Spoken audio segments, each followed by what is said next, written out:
All right, everybody, welcome back to the Flipping Junkie podcast. I've got Kyle Burnett on the show today. It's a great episode. I was really looking forward to this episode because Kyle had reached out to me back in September of last year, right, Kyle? Yeah, I think it was September. Yeah, here's the email actually. And he was reaching out just with, some questions, wanted a little bit of advice. And I had responded with, I've got the email pulled up here actually. Actually, that's when you sent it back to me. So what I had responded with was, I have thought about this a lot and recently gave it more thought as I moved offices. Melissa and I switched offices in our suite, and I went through a lot of my old training courses and meeting notes from years ago. What struck me was how many different things I got interested in and tried to learn. I had books on land investing, books on real estate taxes, books on investing in IRAs, books on raising private money, and it goes on. And granted, all have been helpful, but I realized that the success came from when we had focus on marketing, focus on working the hell out of just 3 or 4 lead sources, putting out Bandit signs religiously, driving for dollars religiously, making the effort to get the phone ringing. So making a plan and sticking to it, not constantly thinking about new ways to get leads, just ways to be consistent and working the sources that have worked for decades for successful investors. Investors that struggle almost always do so because they didn't master a handful of marketing strategies that stayed consistent, stayed consistent with. So if you can't be consistent with your marketing and focused each week and thinking about what to tweak within that same marketing channel, you've got to hire someone, even if just part-time, to do it. It's really that simple. Hope it helps. And so Kyle had responded, and he responded with this email here. He said, "It's really good advice. Appreciated. I've really gotten serious about marketing and committed to spending a minimum of $3,500 per month between direct mail and online to generate the consistency of leads that I need. I'm advertising on AdWords, Bing, and Facebook, and just sent out 5,000 postcards in the last 2 weeks and plan to mail that list for at least the next 6 months. I'm going to be successful in this business no matter what it takes." I love that. It's like committed and sent that email, put it in writing, and didn't say maybe or didn't say I'm going to make a good go of this. He says he's going to be successful. So, and then Kyle, you reached out to me again in April of this year. And if you don't mind, I'll read that real quick. Yeah, go for it. Okay. And so he responded in April. So he didn't just send me that email and try to get frustrated and quit and never to contact me ever again. He sent this email back in April and said, "I wanted to follow up on the email from last year, give you a short success story. After deciding in September last year to commit to marketing consistently, things have really taken off. Last year, I ended up with a net loss of $700 according to my accountant, but had a ton of momentum going into 2018. 3 flips underway. This year, we finished those 3 flips, sold 2 of them, which profited around $35,000 a piece, and the third one was pending. Wholesaled 1 deal for a profit of $20,000 and have another wholesale we're closing next week, which will profit around $15,000. All in all, we'll generate over $125,000 of profits, and that would be in the first quarter, right, of 2018. It'll be the first half by the time. Once it all closes. By the end of this month, yeah. First half of 2018. It's been a roller coaster, but we've got the ball rolling and well on our way to hitting the goal and profits in 2018. And wanted to thank Lead Propeller and Flipping Junkie podcast for it. And so I thought that was really awesome. And that's why, I asked you to be on the show, because I want to find out what that was like, how you got started in this business first, but then how you took from that email just so many months ago and then ended up here, and find out how you did that. Yeah, so I got started about a year and a half ago. I had been researching a lot on real estate investing, listening to all the podcasts and that stuff. And then I was pretty fed up with my job at the time, and my wife and I had saved up some money. So I ended up quitting my job at about September of 2016 it was, and then just jumping in full time. Actually, the first house that I bought, we ended up losing a couple $1,000s on after like 5 months of rehab and me doing a ton of, $5 an hour work on the house. But by the time that happened, I had already bought the second house and was moving forward with that one. That one ended up going a lot better, and then had wholetailed a third house in the middle of all that. So just things just kept going up and up.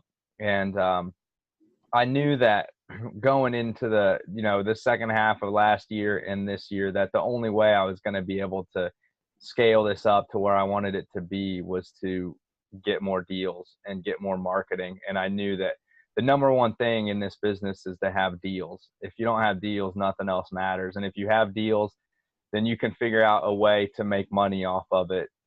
There's several ways if you have good enough deals. And so that's what I think I listened to a podcast actually that you had. I remember it was last summer on the way to visit my brother in Costa Rica. And it was Cody Hoffine was on, and you guys were talking about the numbers that it takes and the dollars. And I think it was about $2,500 that it costs per acquisition per deal. And so that's when I decided that, all right, I'm willing to spend actually a little bit more than that and see what it gets me. And so that's what I did. Nice. Yeah. So it's understanding that it can cost that much to get an acquisition. And so when you kind of want to dip your toes in and just, try something out for $250 and then get, frustrated, didn't get a deal from it, to understand that it wasn't very likely to get a deal. If you did, you got lucky, or you just found some source that nobody else knows about. And it's a gold mine of cheap deals, right? So how did you what were you doing before flipping houses, and how did you get interested in actually going into flipping? What I was doing before, I was actually a headhunter. So I was in sales and recruiting for a headhunting company. We recruited engineers and manufacturing positions mainly. And so it was inside sales, just pounding the phones all day, cold calling.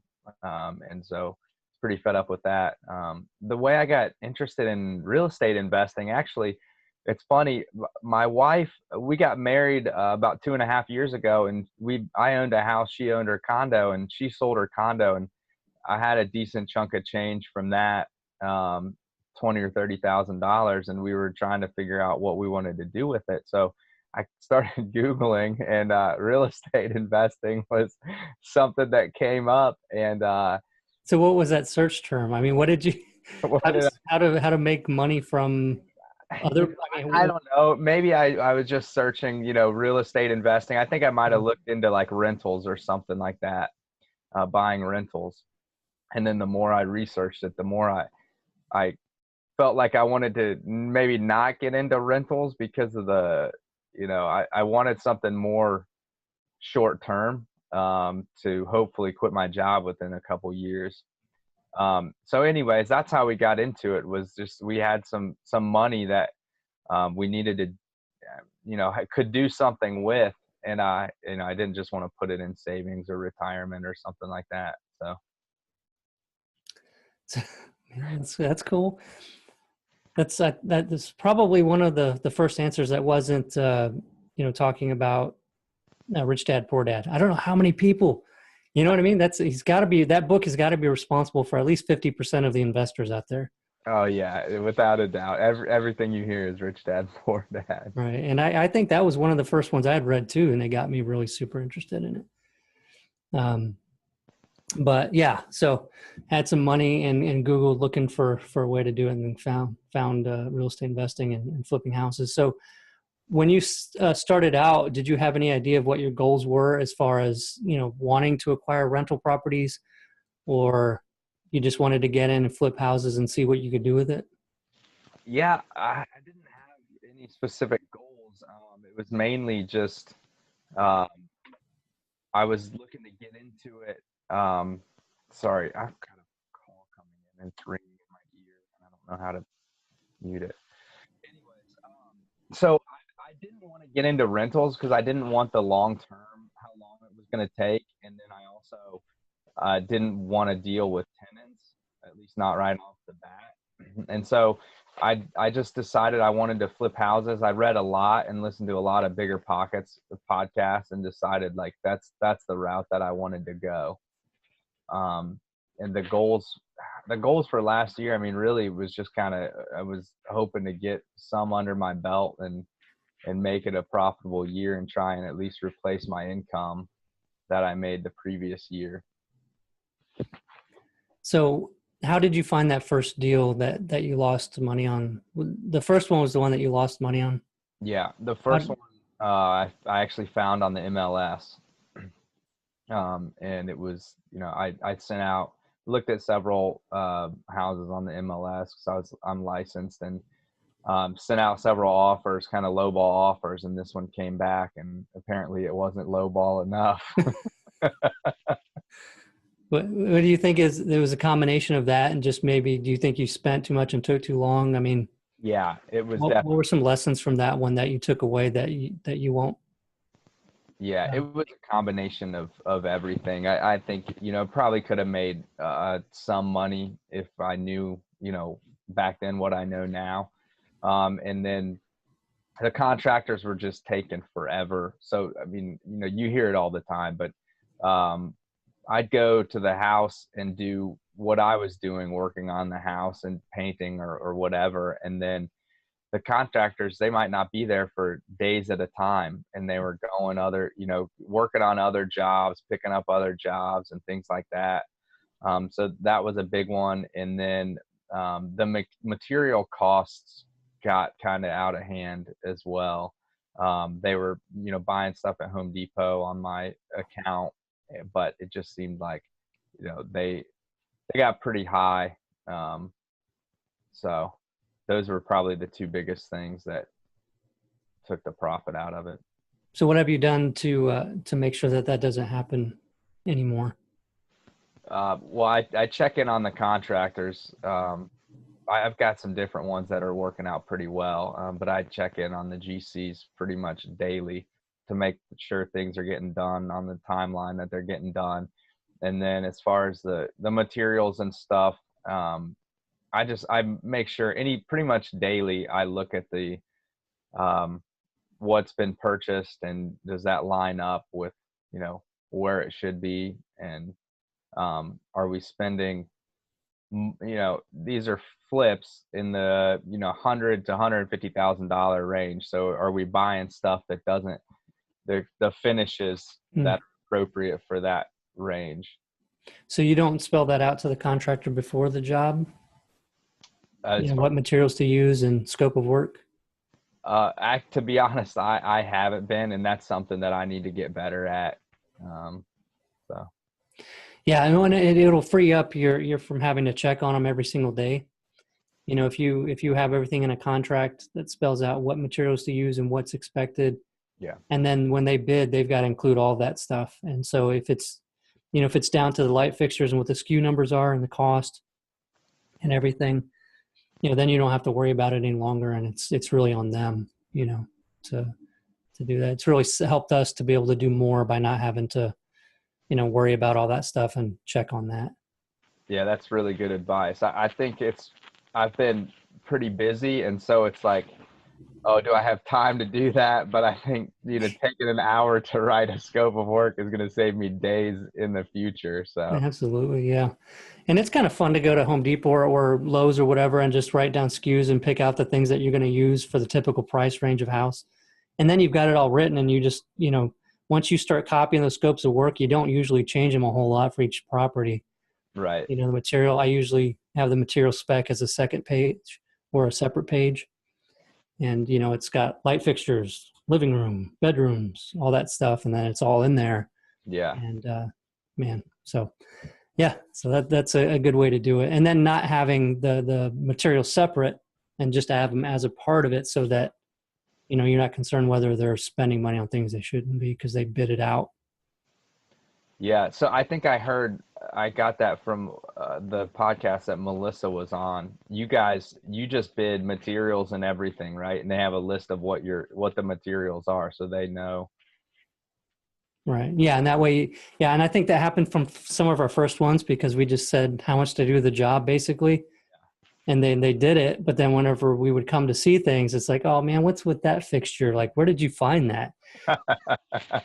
and stuff like that. And it was like, we can't do that anymore. We've got to tell them exactly which one Oh to yeah. use that way.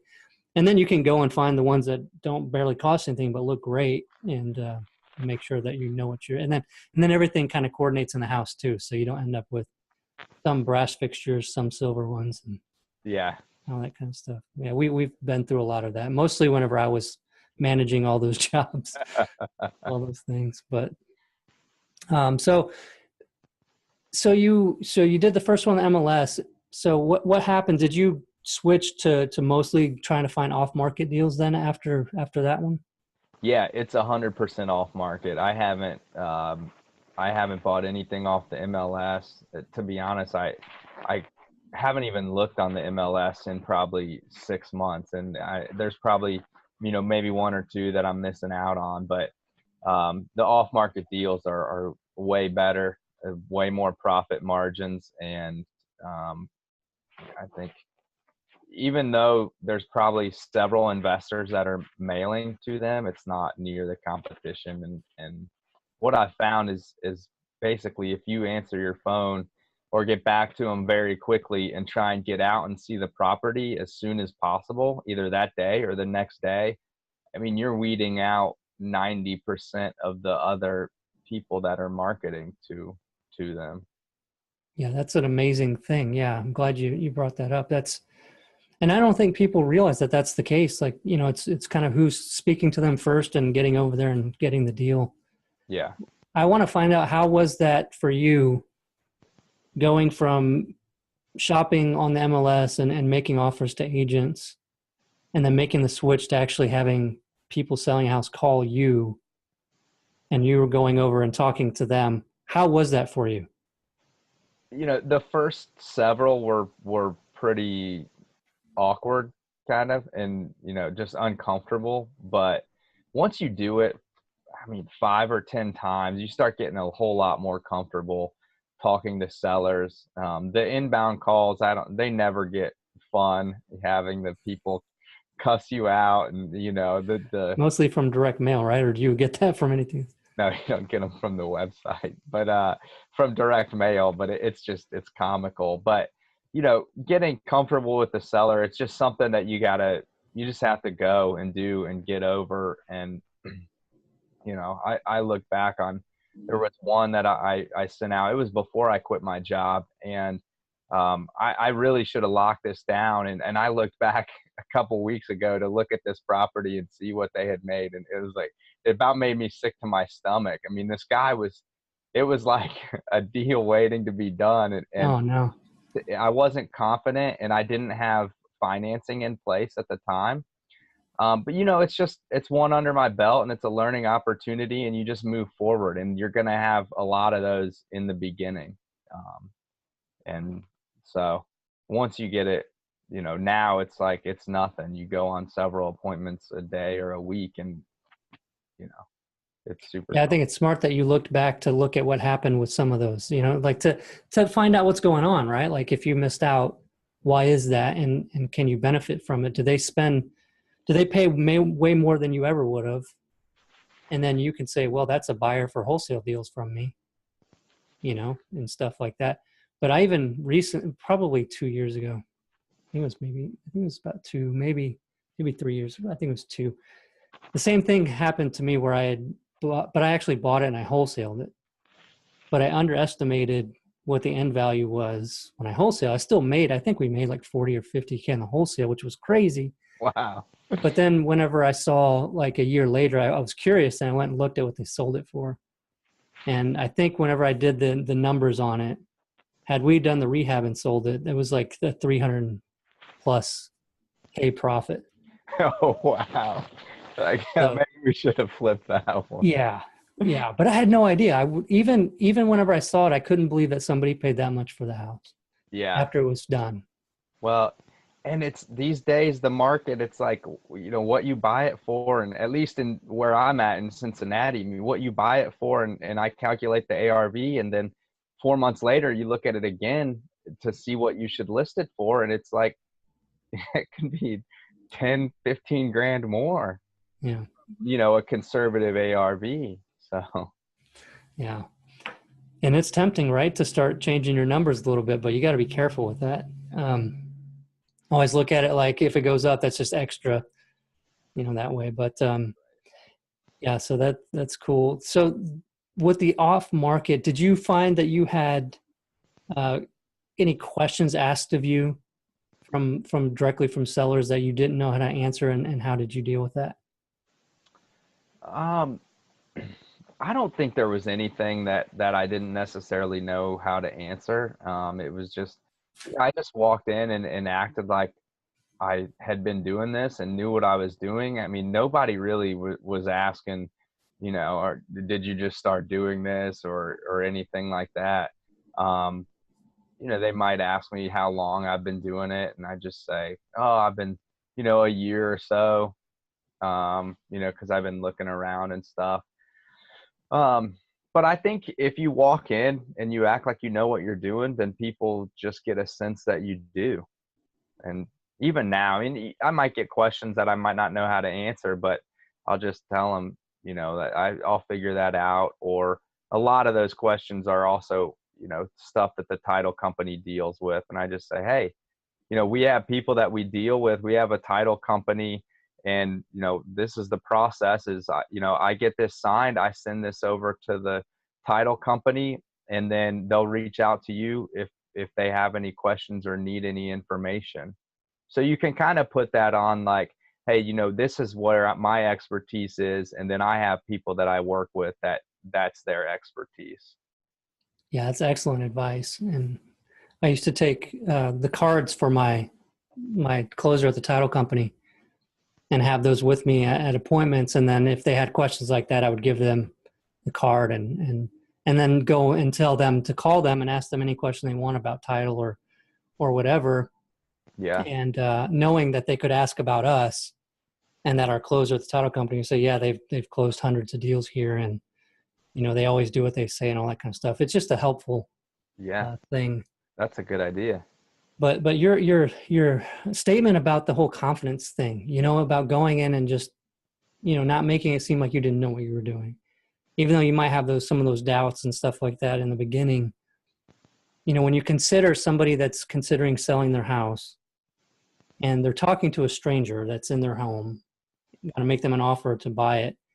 If they don't feel confident in your ability to be able to buy it, what are they going to do? They're going to be like, well, I don't know. I didn't get a good feeling about that guy, whether he was going to be able to. He didn't seem like he knew what he was doing.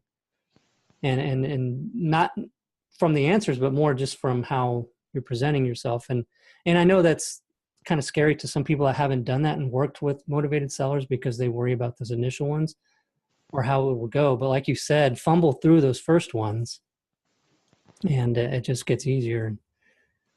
Yeah, definitely. You're gonna, you might blow one or two in the beginning just because you don't know what you're doing or you're not confident, and that's just kind of, your entry fee into the game. I mean, you just keep moving forward. But yeah, the people that, especially the off market deals, I mean, these are people that are most of the time have some sort of, there's a reason that they're calling you and not a real estate agent, and so they just want to feel confident that you're not out to, you're not out to screw them, because they're getting a postcard. They've never met this person. So the more confidence you have, and the more personable you are, just, act like a friend that's trying to help solve a problem, not somebody that's trying to take advantage of them. So do you still go on all the appointments yourself? And I do. Yeah. I go on all the appointments. I don't have anybody that works for me. I just hired a virtual assistant last week, but pretty much everything is through me right now. do you, whenever you go there, do you, make it a point to kind of like sit down on the couch and talk with them, or do anything like show them comparable sales or anything like that? I haven't done anything like that. Usually I just walk in with my notepad, the Padfolio with different stuff, and then I walk through and usually take pictures of the house just so I can look back on them, and then we'll stand there and talk for a couple minutes about the process, and either I'll make an offer right there, or if I need to go and calculate something, then I let them know. I'll get back with them within 24 hours. But I think explaining the whole process to them helps ease their mind, because they understand that this is something that, I've done before. And you can do that even if you're brand new. If you know the process, I'm going to make you an offer, and then, once you accept the offer, we send it off to the title company. And, I mean, it's a standard. It's, you're doing the same thing as everybody else is after that. So. Yeah. And so explaining that and helping them understand exactly what's going to happen next, so that they know that you know what you're doing. What other things are you, doing with regards to, you have acquisitions. How many acquisitions do you think you go to on a week? Appointments do you go on a week? I probably go to, I'd say 5 or 6 on average a week. And so break down the rest of your week, roughly, like time spent on doing things. The rest of it is, to be honest, that's a good question. And that's probably something that I need to look at and see where my time really is spent. But, part of it is checking on the houses that we have going on. Part of it is listing the houses and dealing with the ones that we have on the market right now. And then a good part of it is just following up with sellers and getting a game plan of how I'm going to, send out the next marketing or follow up with them. Managing the leads that I have right now, which is something that, managing the leads and having some sort of follow-up system, I'll speak to that real quick, is key, because I wasn't doing that. And I know I've, there's some that have fallen through the cracks. And so I think I use Podio, but whatever the system is, you just need something, and it can be a pretty simple system, but something to continue following up. Because now I've heard the numbers, 30 to 50% of the leads are closed down the line and not, on the first contact. And that's pretty much what you find too? Yeah, that's what I've been finding lately. And some of those are even, you just continue sending postcards. And, we bought properties from people a year after we've talked to them, and they just keep getting our cards because they're just on the same mailing list. Do you change up your postcards at all? I haven't been, no. I actually the last batch of letters that we just ordered, I changed to yellow letters. I was just using a postcard that basically said, hey, this is, my name's Kyle Burnett. I'd like to buy your house at, 123 Main Street. I actually have a postcard here. If you'd like a quick cash offer at a fair price, please text or call me directly so we can talk. Thanks. I got the phone number and website on there. And nice. How many people text you? Does that happen often where they just text you or no? No, I don't get very many that text. Yeah, I'm not sure if we're trying that or not. I think that was a discussion at one point, and I don't know if that's what we're doing or not at this point. But the bulk of them are calls, and then I think having the website on there's a lot that go to the website. And instead of, it's the people that maybe don't want to pick up the phone and call, but they'll fill out a form on the website. And I was going to post your website on the show notes page. And this is show 111, so it'll be flippingjunkie.com/111. If you're okay with that. Yeah, that's great. Helps for SEO too, so that'd be good. Yeah. So what are your preferred where are your preferred leads coming from? Like, what are the better leads? Where are you getting those right now? I'd say it's probably a split between what we get from online marketing, and the best list that I have are the tax delinquent list. So in our county, it's anybody that's at least 2 years behind on their taxes. And it's a pretty difficult list to obtain, and it's a pretty you have to be somewhat computer savvy to be able to figure out, because they're all in parcel numbers and not addresses. So I think the competition is a lot lower, and these people are, at some point if you haven't paid your taxes in 2 years, what are the odds you're paying them this time? And at some point, they're going to have to sell the house or figure something out. So, and the good thing about that is most of them have equity in the house because the houses are usually paid off, because if there's a mortgage, then those taxes are getting paid. So yeah, definitely online and probably the tax delinquent list are the two best that I've got right now. Nice. And what are your goals moving forward? Like, what do you hope to do for the rest of 2018? What are your plans? For 2018, my goals are $250,000 in gross profits, and I'm looking at doing. My goal is 2 deals a month. So really, I'm looking at 1 flip and 1 wholesale. Although right now the profits on the wholesale versus flip are not that much different with what the market is. All right. So a lot of them we're throwing back on the MLS or sending out to a buyer's list. But yeah, 250,000 for the year in gross profits is my goal. And I think we're well on the way, if not going to be able to exceed that, because I plan on putting even more money into the marketing right now. Right. So do you feel like that was the biggest, difference from last year to this year, is just being comfortable with making the commitment to invest in the marketing to get the leads and deals? Oh, 100%. It's the marketing is what helped us get to where we are right now and get past that, 1 flip at a time or 1 house every couple months or whatever it was.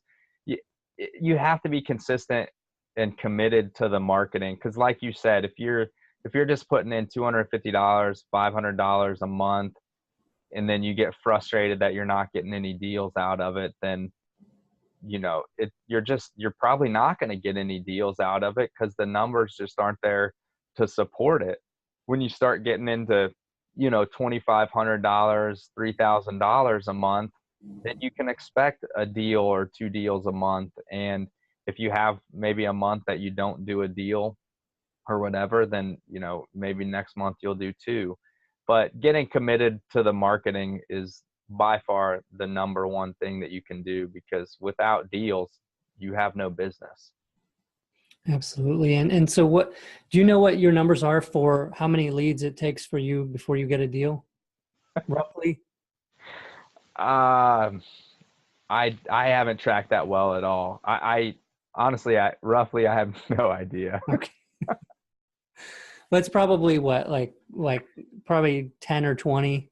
Probably, yeah, I'd say probably 20 or 25. Okay. Yeah, and I need to track that stuff. I mean, there's a lot of stuff where my business can improve, but I'm kind of more of the, take action and figure stuff out later. No, I love it. Yeah. Person. And then it's like, I mean, I had no idea that we were $700 in the hole for the year last year. So when I broke that news to my wife, I also followed up with the fact that, we'd be over 100,000 for the first half of this year. So you waited till then to tell her about that? Yeah. But, you just have to keep moving forward.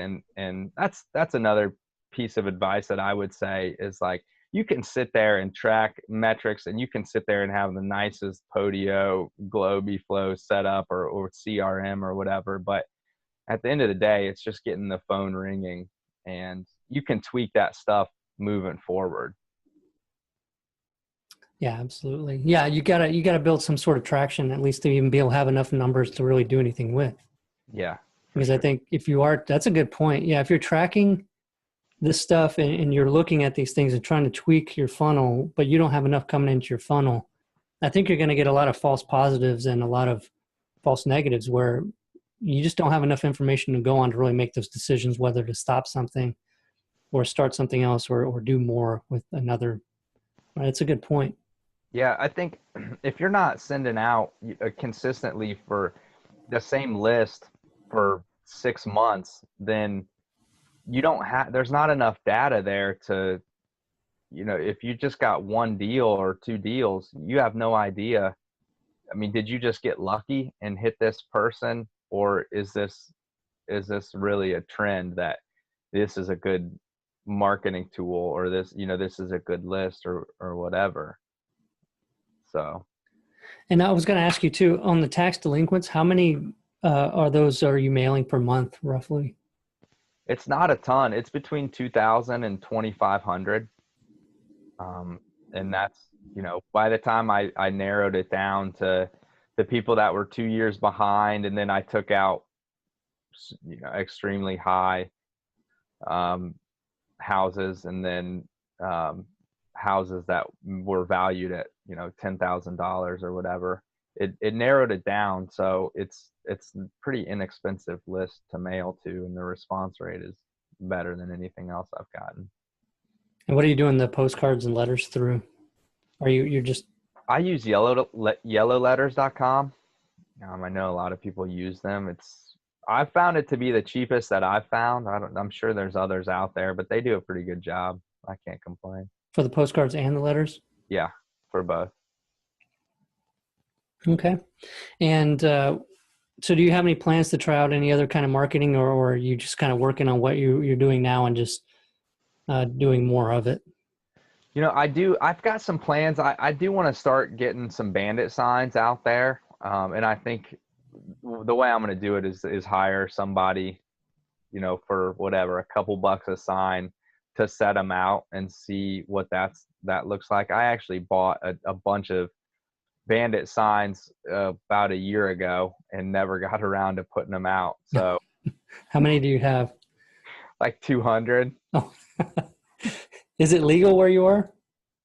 Is it legal? I don't think so. I don't know if it's legal or not. I think in some places it is, in some places it's not, because I've seen signs that are up for weeks at a time in some places, and then other places, it'll get taken down in one day. Yeah. You talk to many other investors in your market? Yeah, I do. I've got a monthly meetup that I attend, and then I've been trying to build a buyer's list. So I've been reaching out more to some other investors because what I realize is there's a lot of properties that don't fit what I want to do for a flip, but they might fit other investors. And so if you've got the leads coming in, if you can have a decent amount of people on your buyer's list to take leads that might not fit what you want, then there's profit there. Nice. So do you found them on meetup.com or something? You found an investor meetup?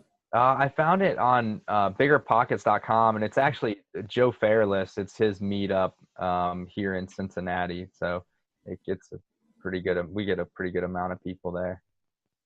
How many people would you say show up? The last one was about 50. Oh, wow. It was a lot. And it was probably, I'd say about half of them were new or newer investors.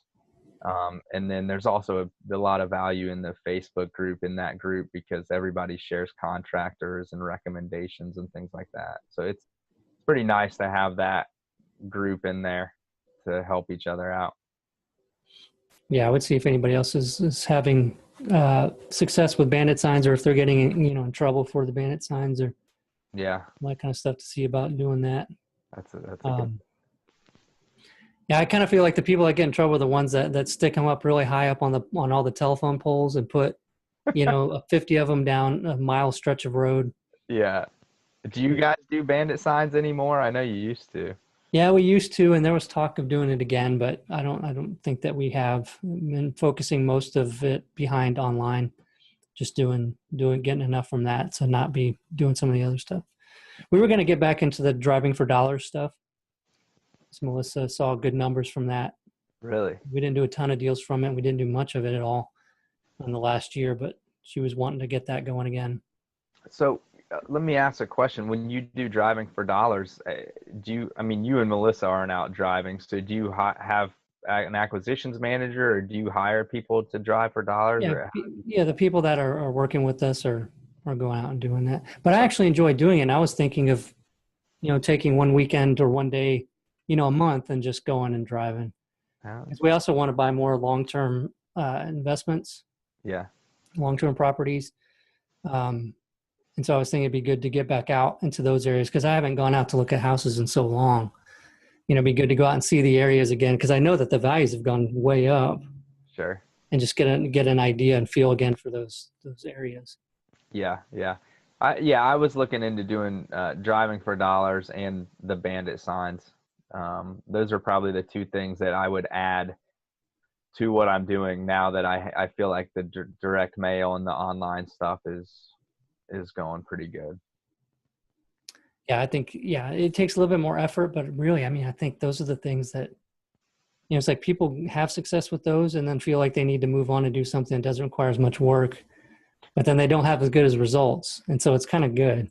Yeah. But I've always been blown away too, because you would think after this many years and this many investors that all the vacant properties would be found and bought.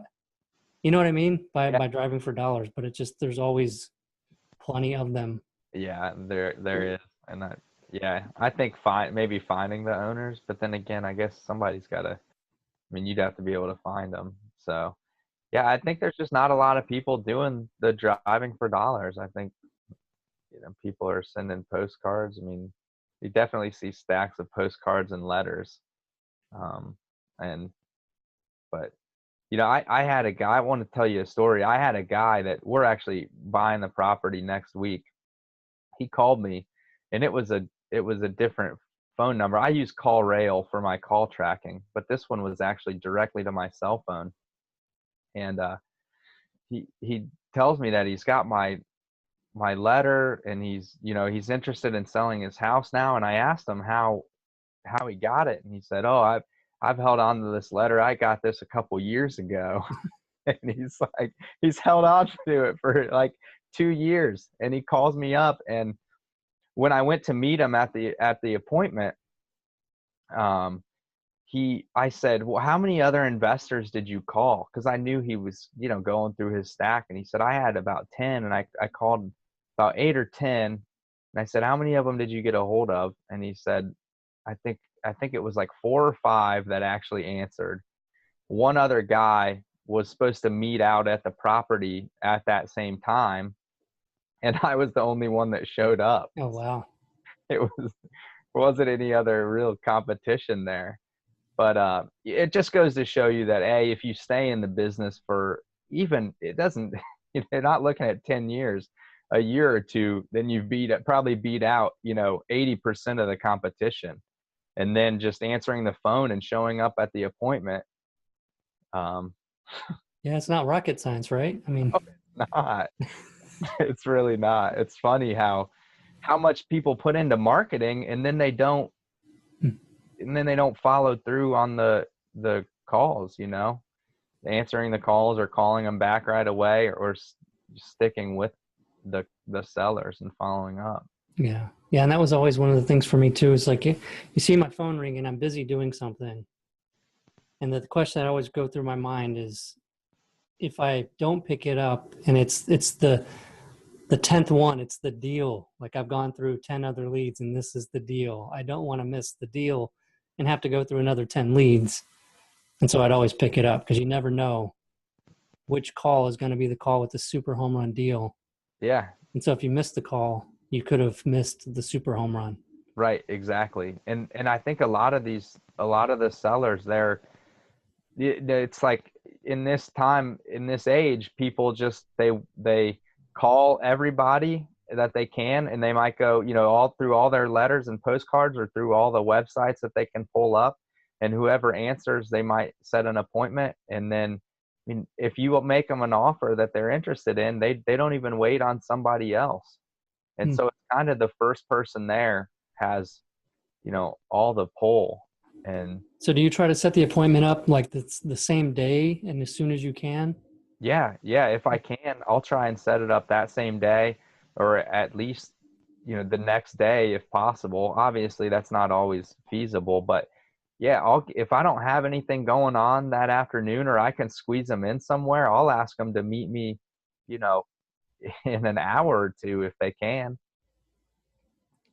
Yeah, that's always, yeah. And people aren't going to keep calling people if they know that you're going to be meeting them right in an hour. Yeah, I think probably once they have, somebody that they think is going to buy their house, and it seems like it's a decent guy, and they have that appointment set. I think a lot of these people are like, okay, I'm pretty good, and they're not, continuing down that list of people to call. Yeah. Well, it's been great. It's been great hearing about you're making it through from last year to this year and all the changes and what's worked for you and everything. And so I really appreciate you being on the show. Is there anything you want to share with the audience before we close out? No, my advice is just keep doing it, and don't get frustrated if you don't get, one deal in a month, or just keep moving forward. Yeah, that's good advice. If anybody out there wants to get in touch with you, is there a way for them to contact you? Yeah, you can email me at kburnett@ibuyhouses513.com. Awesome. Well, thanks again, Kyle, and stay in touch. I'd like to hear about your success through the rest of the year and make sure that you hit that goal this year. So, Definitely will. Thanks, Danny. all right, have a good one. You too.